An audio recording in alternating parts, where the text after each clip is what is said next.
සබ්බ පාපස්ස අකරණං කුසලස්ස උපසම්පදා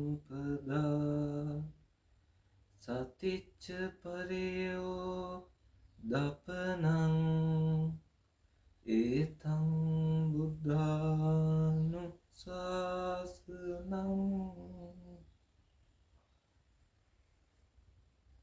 සබ්බ පාපස්ස අකරණං සියලු පව් සිතුවිලි දුරු කර දමන්න.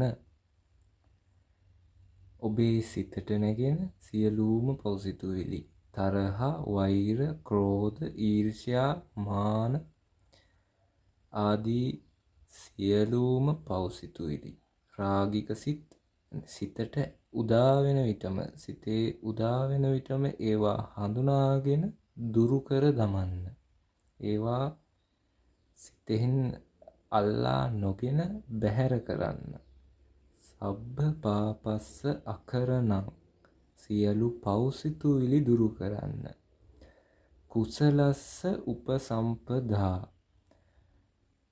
කුසල් සිත් උපදවා ගන්න. මෛත්‍රී සිතුවිලි, කරුණා, දයාව, මෙත්තා, මුදිතා, උපේක්ෂා,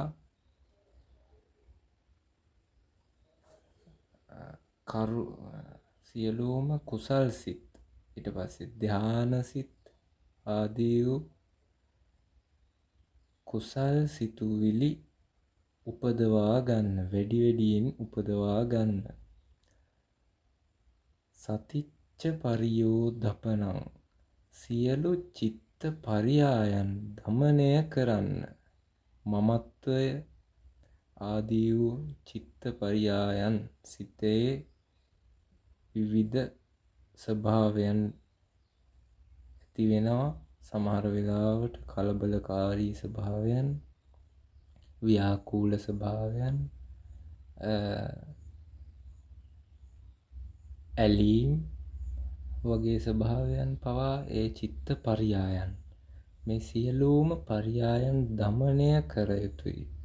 ඒකයි සචිත්ත පරියෝදපනං සියලුම චිත්ත පරියායන් දමනය කර සිත පාලනයෙන් යුතුව, තමාගේ පාලනයෙන් යුතුව පවත්වා ගත යුතුයි. ඒක තමයි නිර්වාණ මාර්ගය සඳහා සියලුම බුදුවරුන් දෙන අනුශාසනාව. මේ ගාථාවේ තේරුම ඒකයි.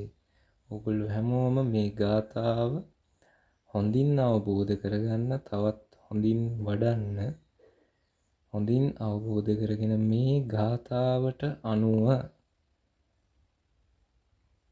ජීවිතය, සිත සකසාගෙන ගමන් කරන්න, සිත වඩන්න, නිර්වාණ අවබෝධය ලබා ගන්න, මේ සසර දුකින් අත මිදෙන්න ලබාගත් මනුෂ්‍ය භවයේදී හැකි උපරිමය කරන්න.